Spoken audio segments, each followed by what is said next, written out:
Mama Joe, Mama Papa Boy, pa television, and you may know Siana Bono, and a year, your home was made the toss of Dunum, it will fear Pinone at Dunum, where Banada, and somebody gave us some mono, and Nigidia womb, a good moon some, or my moon some near Jadi in some a womb, not in any movie.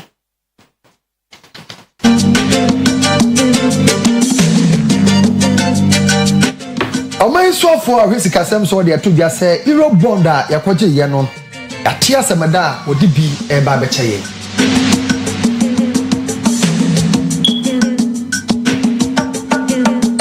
Free SHS ho hyehyɛ ya mpanifo de kwoto mra hye be dwafiem no ma ya mra taye akire no opani a wodi dom dodo na nim kire mu a na minority no ase enhia wo mo papa bia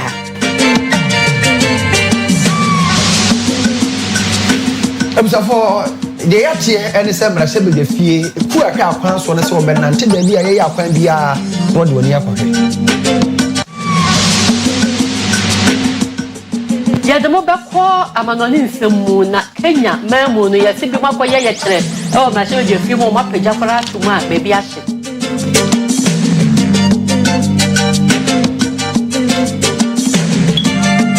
na ye ka mo sensem no ebi ka yenum ho na nwumere ye de bese mo ye dem live e wo Facebook e ko so ka ho ne nyina afiri kuma se dum bohyeba abrosan mu ye mfa seda e ma express group ya odomafo tukwan okosuku okoye adwuma onya invitation wo pa kwankyira ne nyina ye express group odobekɔ fa ya no ababohyeba electrical sabeje electrical so ho nyema nyina ebi e wo adumo Oyerepa TV abrosan emu 053566 eso Yeni abusafo yeni modi echiye nwumere ayeme Oduefour na Asabre Maame Nyarko Maame Efia Nyarko papa bi kasebo ni twemu ni Yedi kan na yakɔ asoya hwɛ sikasɛm so mu wɔn di dwuma bi ɛwɔ UK ya ofrɛ no town hall meeting na hɔ ɛna soafo hwɛ sikasɛm so honorable Mohammed Emi Adam Anta ya osaye MP ɛwɔ Karaga ɛde atu dwa sɛ wɔn a yakɔgye bosa afiri mu ɛfrɛ sɛ euro bond no $13.1 billion no wɔn di mu bɛɛ sɛ $4.7 billion wɔn abu pɛn bɛɛ sɛ aduasa nso ɛɛkyɛ yɛn na nkae no kwan ho sɛ fa so tuatua no no wɔsa agugu nneɛma mu ama ayɛ forma Ghana pa. Yet this morning again Ghana and our euro bond holders announced a breakthrough in our negotiation. We've reached an agreement with our euro bond holders to restructure $13 billion. The agreement is also significant for Ghana because it gives Ghana a debt cancellation of $4.7 billion. Our euro bond holders are cancelling $4.7 billion that we owe them. And in addition to this, we are making savings on the flow. What we would have paid between now and between 2023 and 2026. We have made extra savings of $4.4 billion United States dollars in debt service.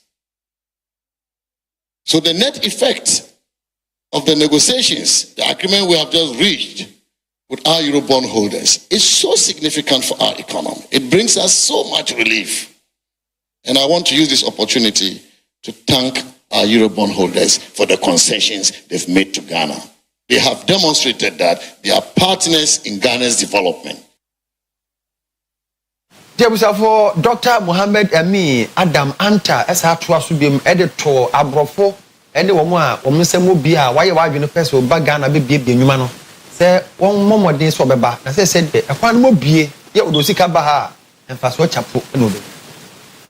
The economy is good, it brings them good returns. If it is bad for them. And so we have worked together. And that is the spirit with which Ghana has been dealing with our partners, either as development partners or as private creditors. That is the spirit. And it is with this understanding I'm inviting you also as investors. Ghana is ready for you. The economy is turning around. Macro stability is being restored. These agreements we have reached with our official creditors and the euro bond holders also demonstrate the confidence the market has in Ghana. And therefore, do not depart from your plans and your decisions to invest more in Ghana. Let's build it together and share the returns fairly in a way that will inure to the benefits of both parties. And so, ladies and gentlemen, I've taken too much time.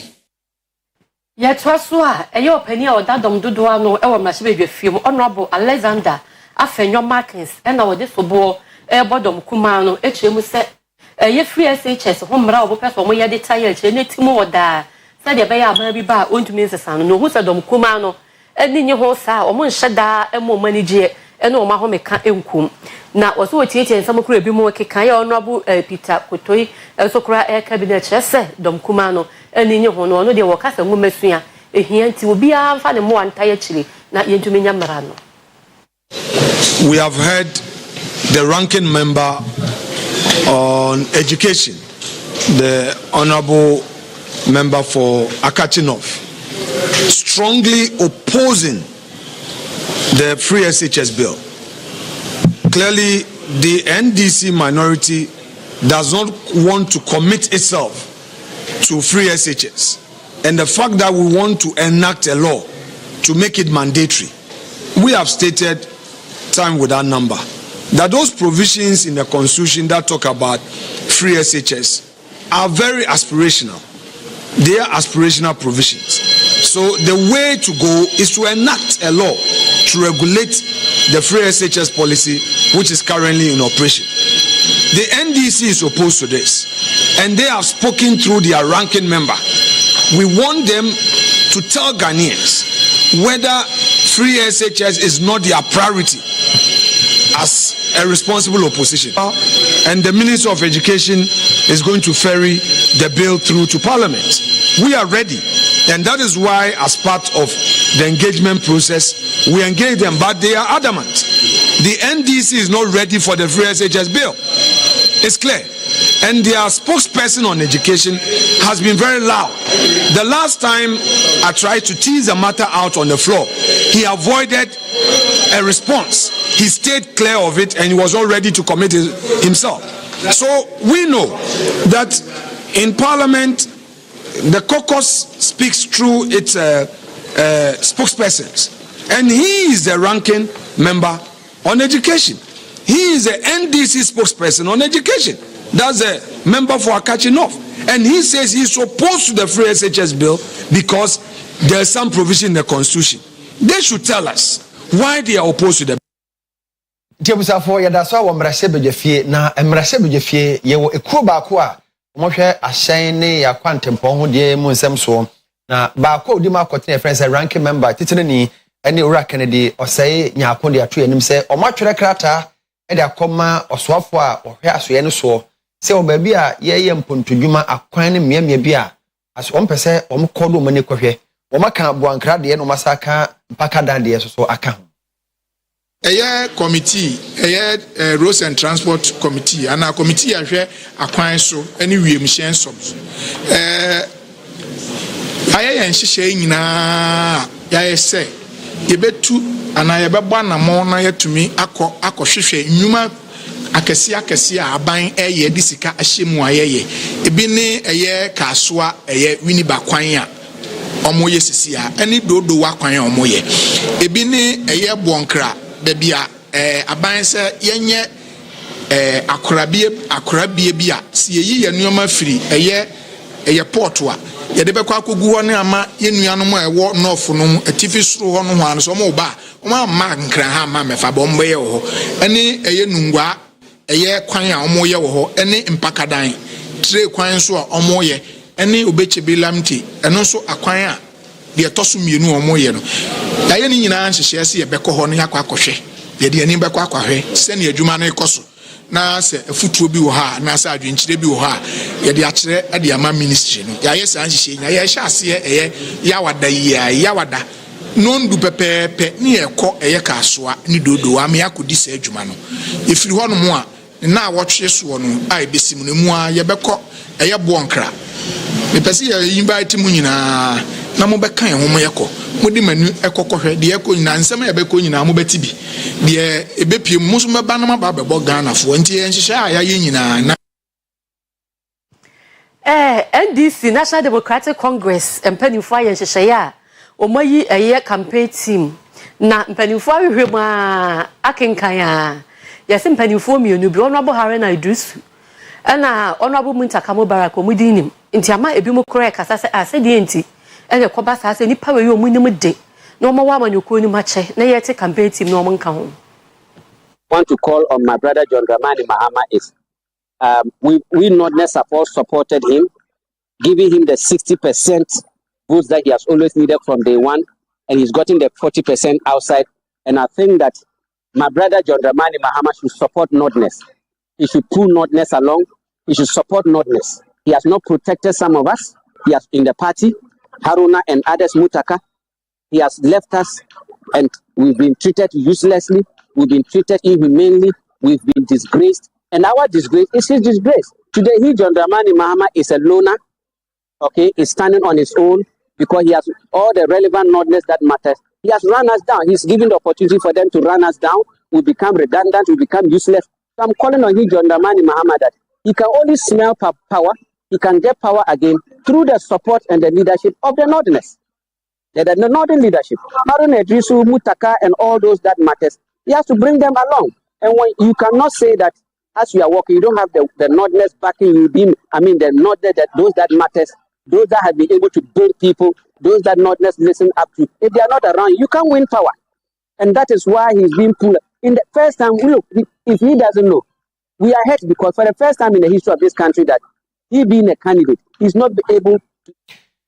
So for yetiasi amanyesemu no emua na yewo na yeka movement for change ya Honorable John Alan Kojo Chiamatin ene da no a wahase na wapa dwumade so nkumi hontuma ewo nkran eno a wato ne din Great Transformational Plan GTP na ni so ade hunu ene wode na die na waka ne pen se MPP ni NDC woni bibia de magana fo biem onomom ene Ghana ne da so limitation.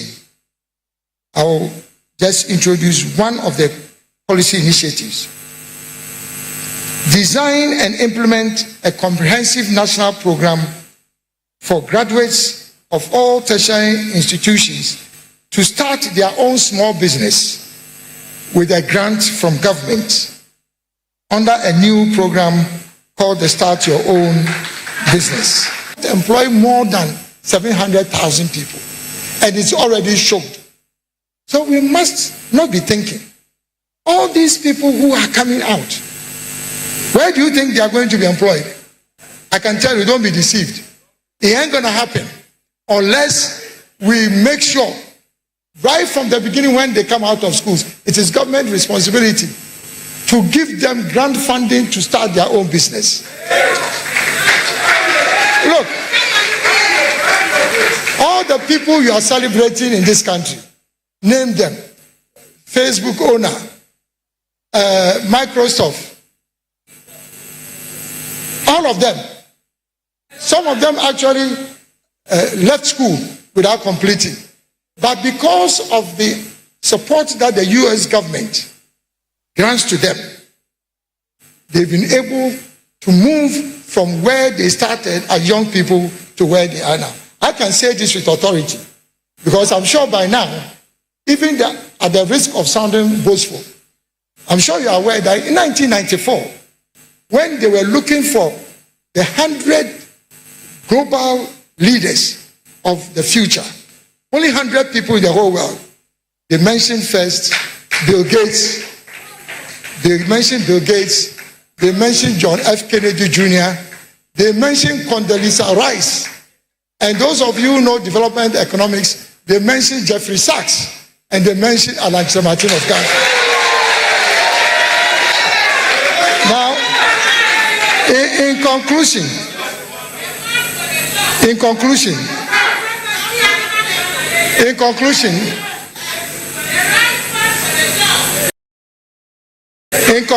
distinguished ladies and gentlemen, there's a brighter future for Ghana and for all Ghanaians with the adoption and execution of this great transformational plan. I want you gathered here and the people of Ghana to make me the next president of the Republic of Ghana. So I thank you sincerely for your presence here. For Honorable Alan Kojo Chamaten Satra Subim, Eba 1 district 1 factory anymore. No, they're two jar, sir, and no, what trap Sikado so poor when I come on was a suo, by a man penia. What the Bewuram said the bear, a veggie or main, after Honia Mania, and so a name. That has contributed to the advancement. And so the GTP has a very aggressive program for industrial transformation. Because of the time limitation, I cannot go into details, but just two of them. We will review the implementation of the 1 district 1 factory program and even put more money into 1 district 1 factory, because that was my idea and I know what it can do for our country. Apart from that, we will accelerate the implementation of 10 new strategic anchor industries for our country. How can we depend on only cocoa for over a century to drive our economy? This is an indictment. Is there anybody that is holding us from diversifying our economy? Or maybe you can explain to me. So, the GTP would ensure that 10 new strategic industries now will be introduced. I already started that when I was the Minister for Trade and Industry. Number 1, vehicle assembly and component manufacturing.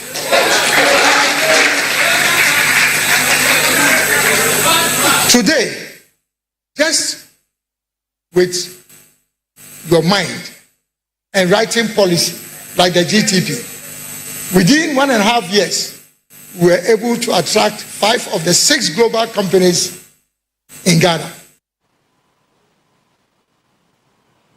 Yeah, to us so Eddie Amamo Dr. Bernardo Koboy, Yawa, you also for help me day and some so.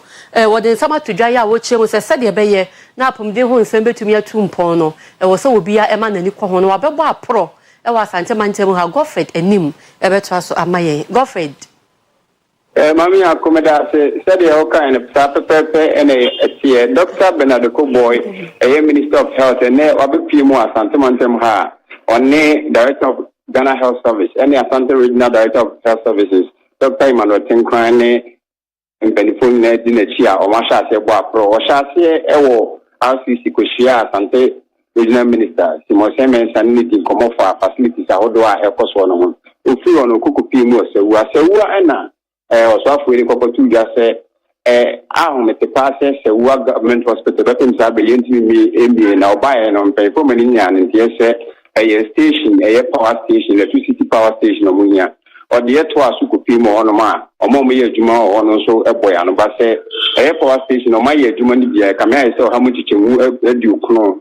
Intino, there's a 2 weeks time, no power station was a work government hospital on. Now it's me, Asha, and Kanya. And also from James say, oh, shares a government hospital now. A Juma Mayo only a base 95% in will be September Busumena, it is more of human query yet.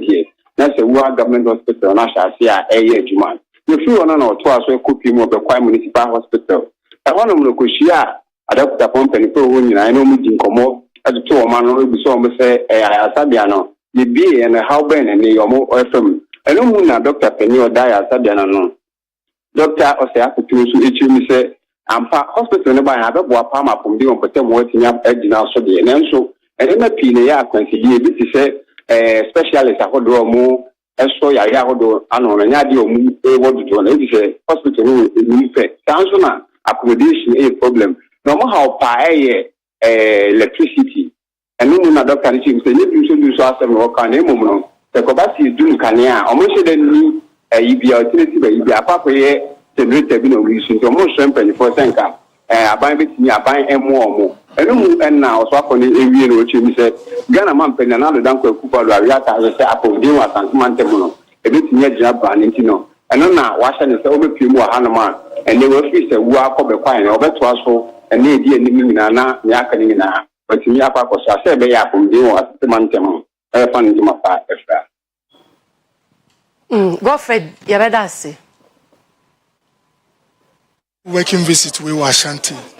Nayan share your experience a Juma Nana Ekufado are buying Adodanko are buying 1 year within these past 7 years.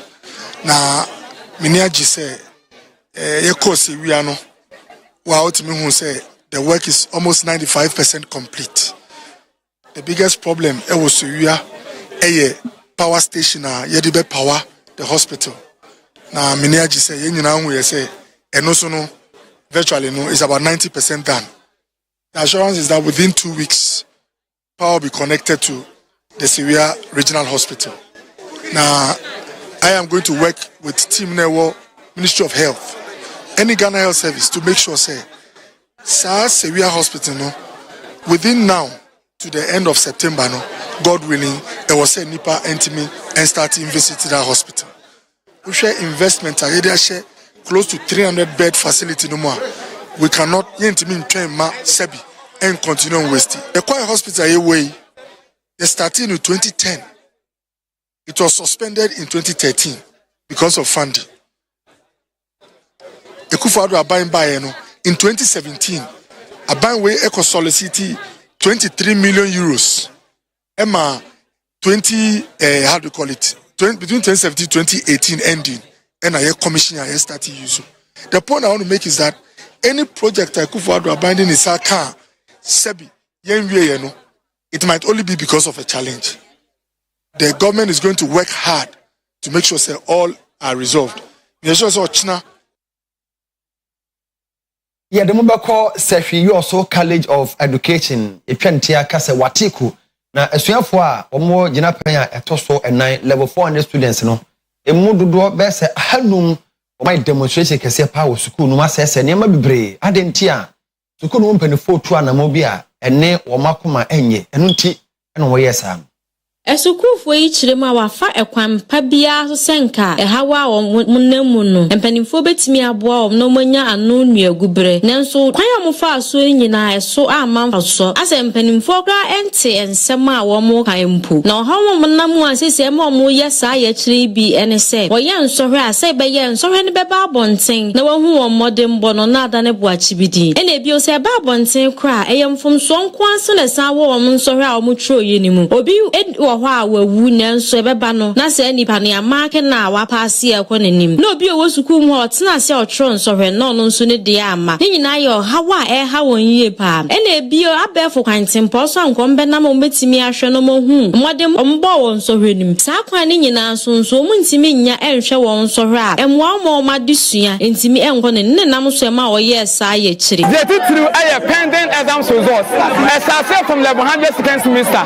the 100 second semester SCS results are true MI ebesine from level 200 no exams anomalies in kwade ne bebere you don't have any quarter me no obi ewa exams ho nipa na nkyere bio me na class 1 nkyere bi enso ono wa nkyere ne be wonya na me a metime to so akere no me results ama obi awu 2 years ye every year bia ye exams na term bia no results onya level 100 ya ye complete bebere ya come some be enyafe 2 weeks your results now ma you better another demonstration but we assure them by this time we are not going to do a peaceful demonstration. Dr. Emmanuel Gassama college principal Emma you also College of Education ekasa na watch say sakata omode abreni wasom no ne mpanimfo betena se na waye nhwehwemu na ekwan kro bi ombefa so asa hawi a ehe school fu umapa anu nduagubre no watie na so pem takaka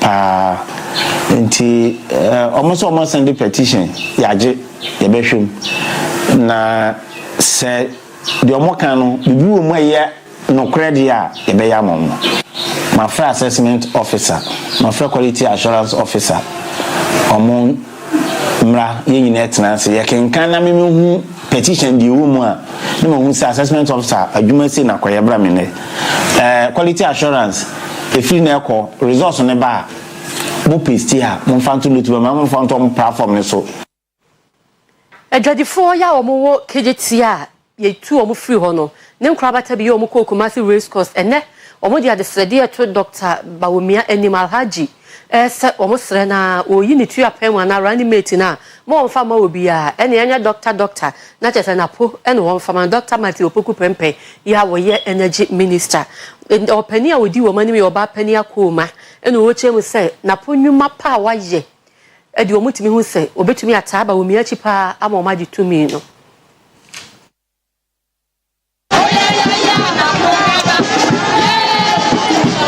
Fitibre a MPP eto aba eyi Dr. Muhammadu Bawumia se omra no bedi ikun anim into franka ma amanyoku no se de be ya MPP betimi adinkunimu afimpinu ene aduonu anan nimu eyi ena afei ade ba ko a enen abesensen wim eye omampanin abedi akire a Dr. Muhammadu Bawumia beyi no na nipadoro na erebo Dr. Matthew Opoku Prempe din se ono ena wose fata Dr. Muhammadu Bawumia beyi no na wabona akidom ama won atimi adinkunim ama MPP amanyuku no na eyi ena KJT Traders Association impremprem emea a wodeda eku ahoro ano e race course akwo ho abom pe wodo tai Dr. Matthew Opoku Prempe achi say Dr. Muhammadu Bawumia omo ne din esanse onen na wose fata na oba penin akoma a wonen na woda tomatoes fu ano ene isemcherefo ehwehwe enkomo yenim sai na po wodi ne ba wo ana ebe yi asitira ne sai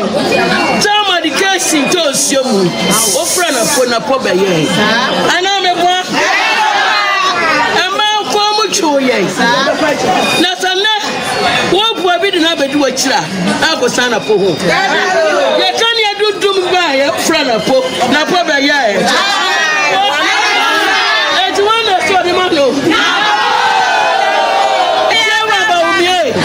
what to go for mania? I go for him after the go for penny for. I can get your for my wire. Yes, so so probably not a BB and Sanapo.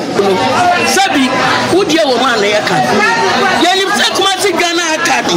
Sanapoba says to Naka. Nanaroma. Obama, mammy, and your baby at him. I think you hear about it in a prono. Manaroma, a body of bar. Obekan and Yakama. As I said, na podi la chia na tom kom triboma dem baby abeyi esa sana po wa hobrasie se dia raba mi wa hobrasie adi obuo mu amagana no ye nta sanso na potitie e tom mi anu na senye do wanya manko na wo ye wo mema wo ha ne ai ma ko ne ye aduma na ye nyanya manifesto pra ye musa ye ho se MPP ku eda wo sisi e dia ne ye obi bom dia ye du MPP any free education e dia ne ye du ye boy MPP ye boy do so any dum so na sabi obi e ho den ni ye hwehwe no ma no ko gira ba bi e ho den ye hwe nani ma onu ne sufre no na fe ye ro bi so ko bo obi na se Ghana ko nani ma wan ye ko fara na ko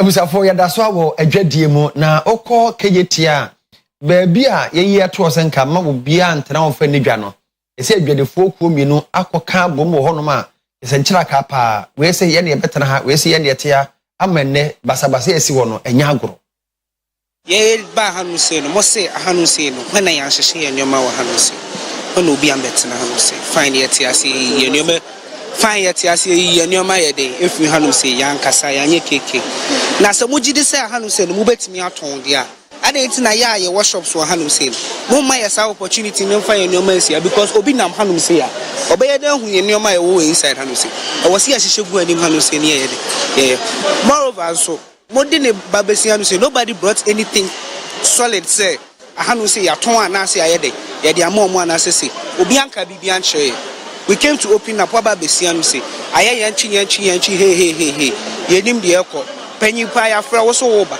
ya chemo ya hwani ma ombada sese ye hu de but ahapa de ye kase ye betima manat na hanu se aton ne nyoma de enye yi osumi so abera omutia no tax beje ne de aha no pan ho aha ye mean lawyer eje to ho se ha ne mpanifo Kristo abodin we na sadabra adwuma na the joint committee here no omo bogui omo se nka ho e na omo ankasa ye oman no nipa na akotua ne sika nyina awie akoso okotena soso no obon na bia obi akofa langada be gira so oman ntena so ana obeduro ye so ye ton mesuma kotua huska ma location ono so allocation it is multiple allocation ana obi to so on sorry eno so o se management it my hu die nti o se ba ne sa de to so mienu baby am jere nsem za no pe mu aye story shop for me asem oba be ka she me ka kire mo se ba bie ni wa wo to asase na space da wani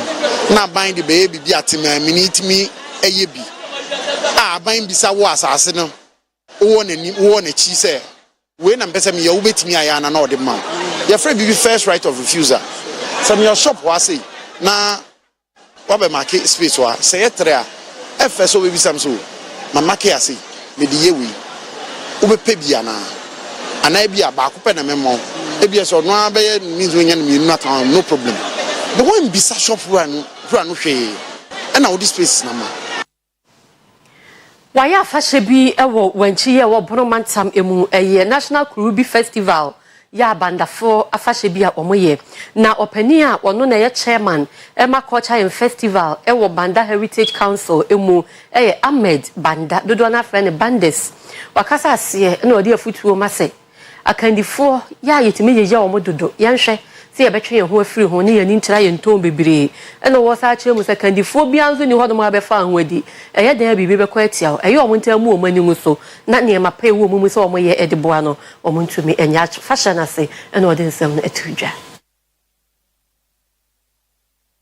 Banda Heritage Council ewa afashebia afibiara odie ni din eni Krubi afin so die abaso ewo wenchi ewo Bonomantam onante montene so etenetene wonapomu eno na chi ne mpanimfo a ewo mu no enuanuane ahodo a enka ne tete na wodie na ebiti se wasawasa eni aduane ahodo bebra eka ho owie na ofra pata eye ema na ewo mu no enam so ema mema ombra so se wonya won ho kani nya won ho kani ewo eno mu ena Ahmed Banda Oye chairman Edema Culture and Festival Banda Heritage Council esha asiebi ekasa na wotre se uyo obi a usro atemdidia ana adapa enje penidibre ento ho so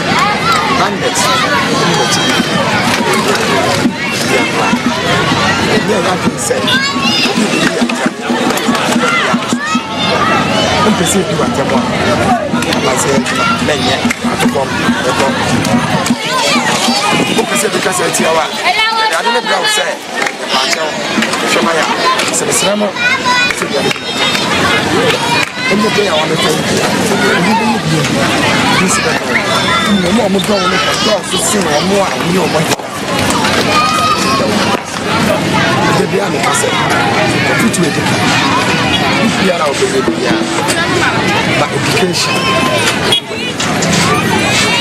So normal education. What's the other? In Madrid. Never will be said. We can't put you out like this. Can be an almost a watch. Images is here. And you can imagine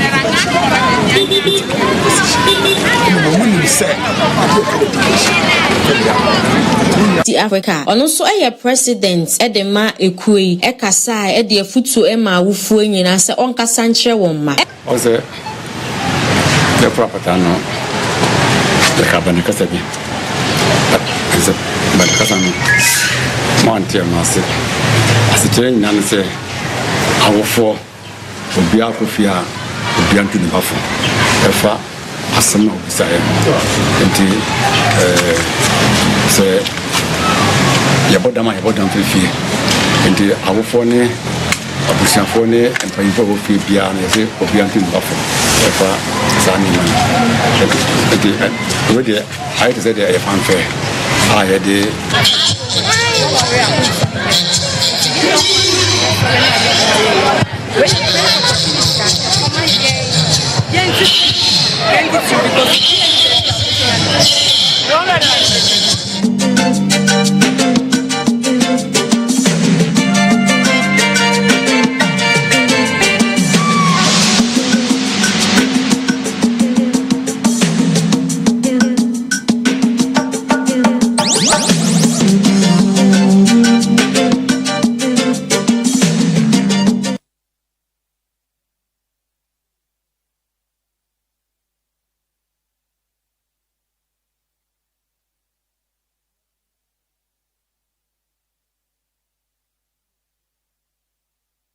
Obisafo yenhwe adwadie mu kakra na womo frafra no enufrafo pharmaceutical companies no de ato abayanim tenke be ya IMF sika eba no wo hu omobo na wonpon ho kakra mfa ma womo no muso ntimi nya bi mie bi enwuma bebre na basa abeboa yen ama amanfo bebre so anya enwuma ye Bang ne Ghana sikasem aswe no re yenhyehyei sade be ya IMF sika a wɔreboa ɔman Ghana de to so abien no wonsa betumi aka eyi na bang no re yentotoi ene hyehyei ahoro asa sike ɔkon a obetumi afa so ade aboa ma Ghana sikasem so atimi agyina nan so eyi nam so ma Pharmaceutical Council ahye abang se wɔnhwɛ na sika a ene wobegye ade afi IMF no wɔfa emu bi mfamo a ɔman yi mu enwuma nkuma na wɔn a wɔsakra eniama ni ɛrekɔ amanone eyi na kuyi ɛkyerɛ sɛ ebeboa ama sika ahoro na fe companies a won dwumadi aba form e wo manim no won atumi asan agina wonan so bio board chairman a wonan na wada local pharmaceutical manufacturing industry Dr. Isaac Osei no resan sametuga na ochira si we beboa manwuma kuduru na no won atumi asan agina wonan so bio na fe nhyehyei ne asoe no rohwe de ye beya wo betumi nso aye won afamode ade aboa na enwuma ahoro ne nduru ahoro a enen wo ye wo man gane mu no won atumi anya bi ade akọ amanfoforo so. The indicators are pointing in the right way. So we are confident that at the end of the government's program with IMF, we'll be in a position where we can plan and look forward to doing better things for our country. But we are not waiting for the government's program to come to fruition or to an end. We are already embarking on an export drive to mitigate the losses that we may make as a result of the exchange rate variations. There's always, for some of us in manufacturing, there's always, a line which we call exchange losses on our balance sheets. It erodes what we have. Managing Director our other Intragenous Industries ano Mokhtar Saolihu enso akasai no kyerɛ se enwuma kuduru na ɛreyɛ wɔn afɛmode na ma ɔman ni sikasɛm agyina wɔn so. Yeah, if you compare that to other years that we have been in operations. The performance was partly has to do with the increase in volumes that we did a much bigger revenue. We've also been very strategic in the way we deploy our resources to the various product lines. Products that give us good margins is the area. Abusiafo you no sia kase o ye pa television so e na mo hwe ye da ye ho akwaje aboafo nkrato abetua so.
awusi anwure ye no ase so ne guso ahwe Oyerepa TV edusu no eya gudie mu nsem sports lawyer ni ene ye di nkomo afa krobia Asante Kotoko ho last season ankoye this season awogbo no sen na eko chairman solo obekaya oye former management member ema krobia Asante Kotoko o hwe nim se Nyankopon boa national chairman obehwe na obelidi na afie Kotoko akoye chairman emo adwo sa bibia e fine there nyame adom okay chairman eba da se nwumre wonya mre na one hwehwe nkomo e Oyerepa TV so de kan year under review Asante Kotoko nyama ankoye ama club no Kotoko eja about 21 players kwan supporters of Asante Kotoko mo fa sansem ne say Any amadashi, any akonya diamame. Na match ya people na especially Marshall Asante Kotoko support. See ni twemu no. Ana de twemu ye na anu ye no. Anyama anko. Anyama na Kotoko support share ni mo show mbe no. Comment ni. O share be a leg no. Ye dana and papa Kotoko. Nti players no Eko, baby, amanaka kakari. Nasa so, Kotoko no, some baby. A bit na positive, Edia Makotoko. Whereby, the Christian aye, no. Ye nibedaho.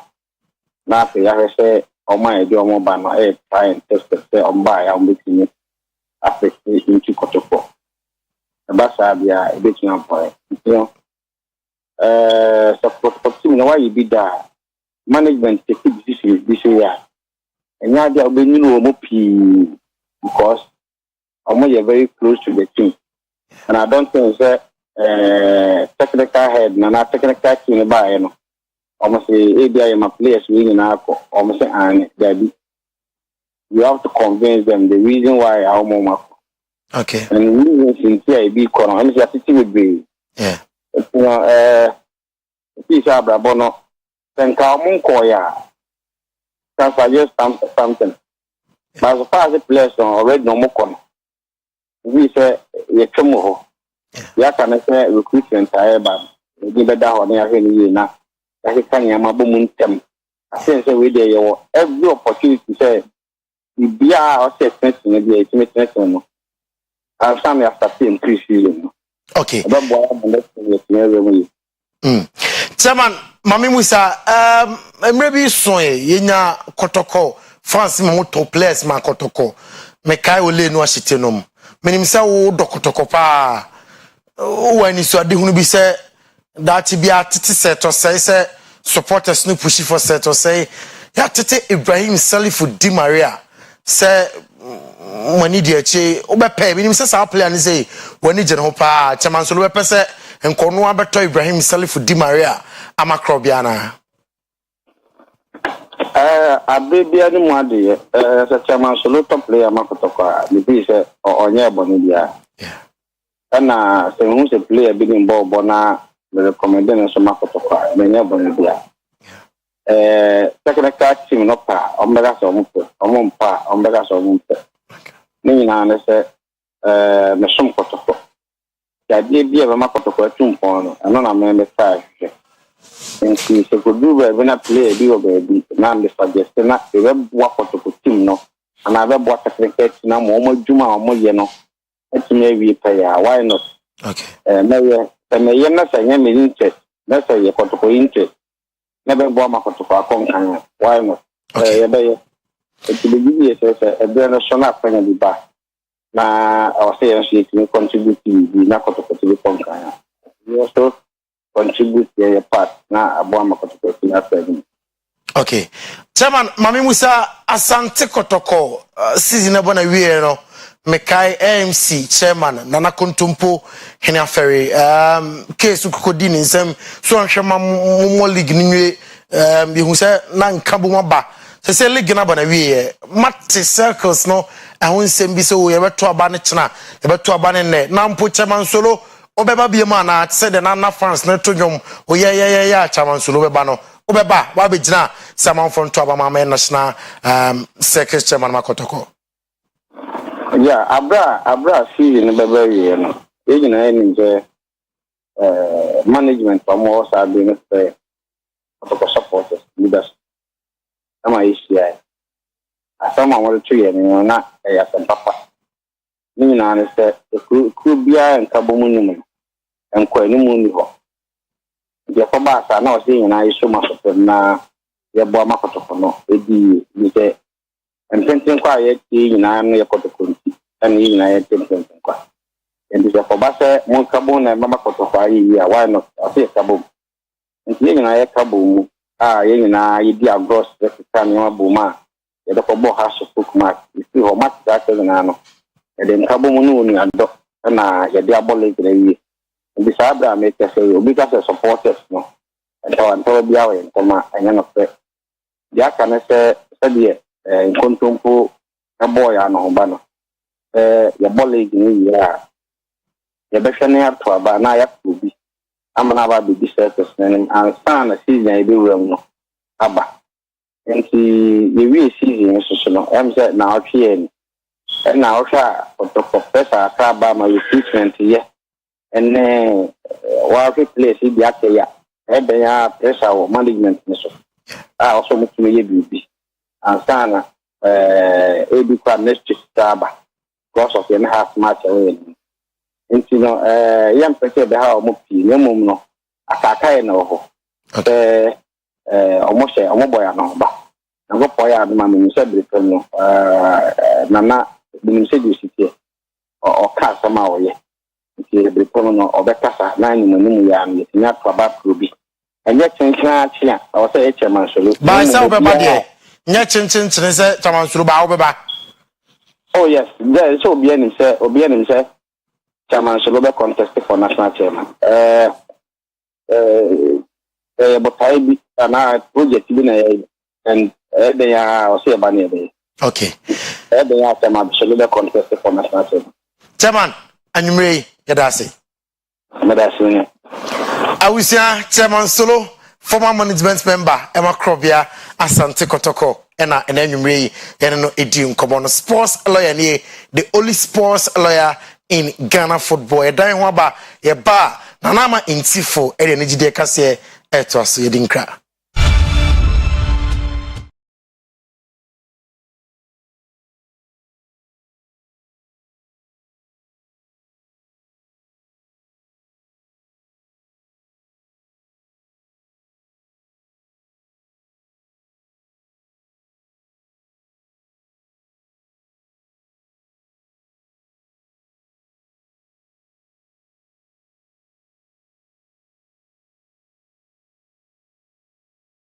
Nigeria kasia brene dru so adishimamba ya mamajo makwaba midide na nama intifo Musicians Union of Ghana Musica enyumtofo enkabomko no mpenifo a won kran abonan abasantemantemu ababesre ekuma no ahyomu kran na nkase mu na sepanimpa odi ikonenim about 9 abasantemantemu ha president a oda omano Ru Besa Simons na nkase mu no woche se opese what live band wasantemantemu se be ya ebebo na Kenya musicians no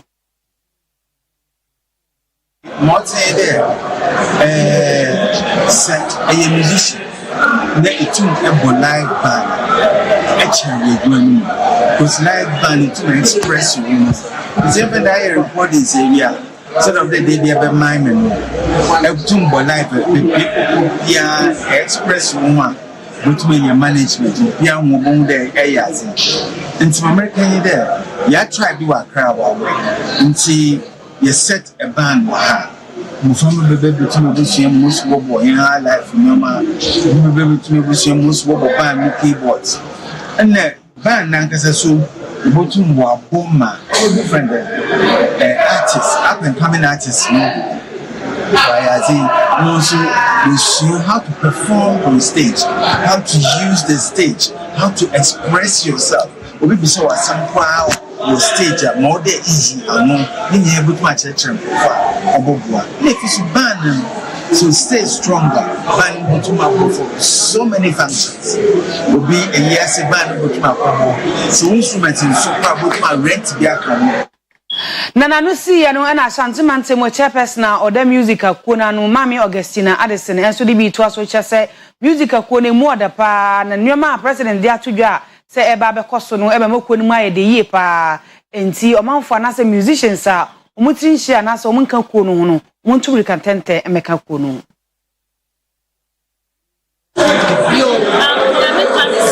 musicians in Ghana, and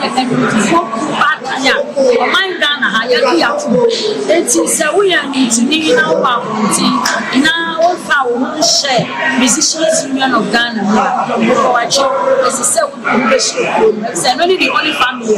They bet me a boy, will carry on, I build it up, I'm to the let me a car.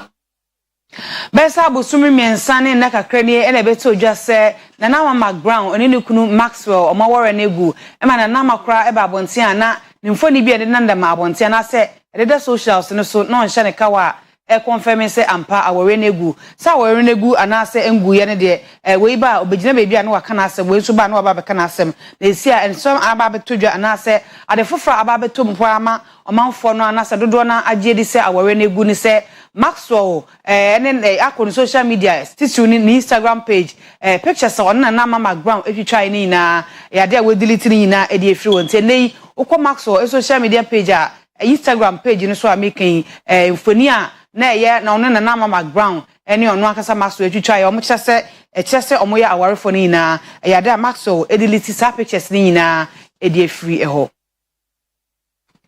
Yet also akọ yenima ye kwa Nigeria memu na ho na chi video 2024 ekoso ho na wo say a gathering for billionaires and ye wunye billionaire na say wuniska wuni passport wunye invitation enkopiase menu mienu yenye billionaires nti yenye invitation ankonkopiase na mum videos aba yenhwe bi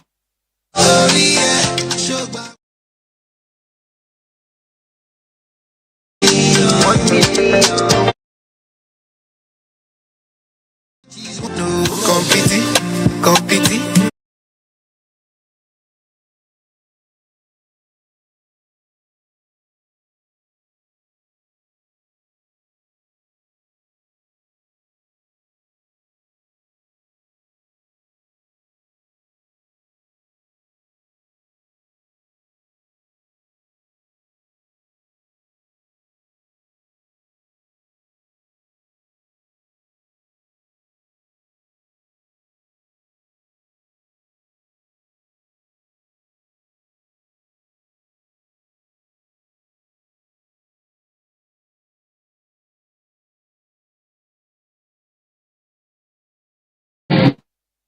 Yerio America na nyumtofo ko bia omunya mienu ena omka omubom na efra omu crazy town dia ba betu dwane se leader odo omano a na efra ne se shifty Sherlock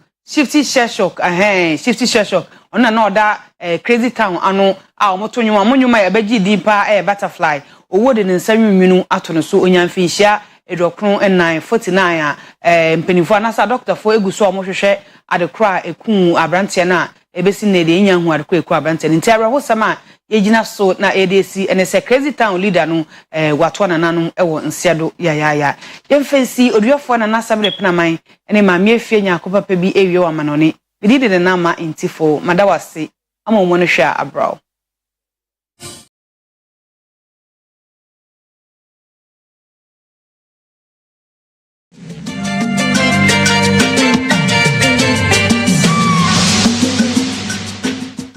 Yababa kwa baye dia manu ne nsam ewie kasebo no na yeko India memo mu kropon Delhi mu nsuo ho aye dia ma chese afaya asam kese pa ntie nam so ama so afo hwe nsuo nsam so atishi oye se o kwa hanga strike oni di na ponum ewie achi ne se woda ho aya Asabe doctor for ejane so nte nsuna aka India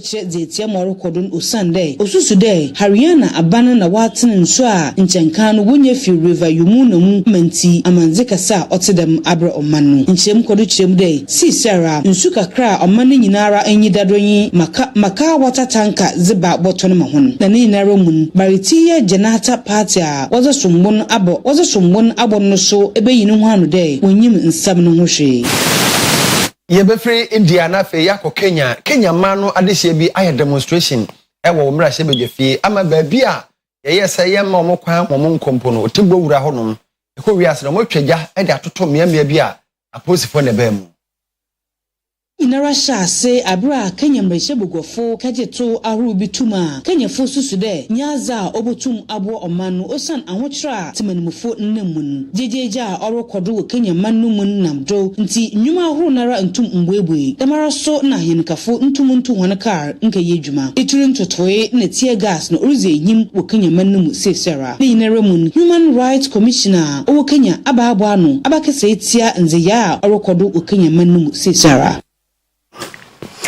Abusuafo ya de kasebo na bawie ya bosha ba electric asoso ya sema ya de breo kane ahoni ya electric asmoni ya CCTV cables ne cameras ni nyina ba bosha ba obenya bi pese wutu obetimi wo beto bi so akoya wade ba ko bi a obenya bi ba bi ata akofo building mu PZ oho na wo ba Oyerepa TV abo saimu a ya ben Kumasi Central Police roundabout no obenya bi wa ha obetimi so afa 0536 095 966 0536 095 966 so. Obia ye woni so ade hunu se obetu kwan de ye kanfo express group ene de ama wo pese wo de wo bra wo mmre ho ntini hye ne so enko ba bia amfa ti enko pempem saa na afi no yagoju sikani express group say suku na wo ye adwuma UK Canada Australia US Schengen Germany nim nyina wo do beko yo mo kira kwan Kumasi nkrabata na emienu ba ko asafo labor runabout ba ko airport runabout enkran for mo hwe no e first light connection tema or community 18 la Big Well filling station for no man so nyane Silver House or by High Court Tamale Ayana building obehu no na takrade or by Market Circle Hot and Nestle fast food opposite to the number is 055 555 0067 055 555 0067 ya de kasebo na si medi e de mame afia nyako papa bi meni nua bema Oduefour na Asabre pina man yere mu nyina mase e ma mo ne hwe Christ asomdwe nka mu nyina